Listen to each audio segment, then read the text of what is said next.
Walking into eternity, perception, sound, and self. Lecture 1. And then he says, thought through my eyes. Well, that's a weird idea, right? We don't usually think of thinking with our eyes. We think of thinking with our brain. But that's what Joyce is doing here. He's playing with perception and the senses. It's this idea that we process the world visually, and even our thoughts are shaped by what we see. Think about when you read a story, how much description is actually sight. And I challenge my students to say, okay, I want you to write a descriptive paragraph, but use no sight at all. And it's a challenge. And then we get to signatures. He's talking about identity, signs, meaning. And he'll hit this harder later in the episode when he talks about his name, signs, and colors. So reading Joyce and listening to Joyce, I advise you to do both, even concurrently. It's like playing like wizard chess, like 4D wizard chess with like 5 or 6 boards, because it is just so many things refer back, refer forward, are repeated. But think about this: the word signature has the word sign in it, right?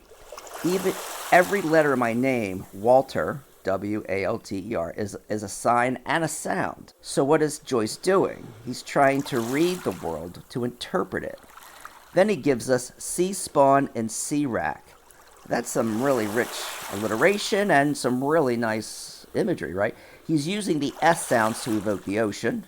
We still don't exactly where he is yet. And sea is like we see with our eyes, and also sea like as in the ocean, the great mother, right?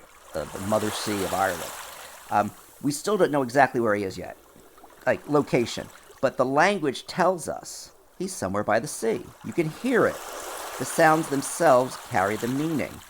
And I would even go so far as to say there's a kind of antithesis here in sea spawn and sea rack. Think about it. Spawn is being born, creation, emergence. Rack suggests decay, death, what the sea leaves behind. So right there, we have the ebb and flow, life and death, right next to each other. Opposites, but bound by the same force, the sea. Then comes the nearing tide and that rusty boot. These feel like disconnected images, right?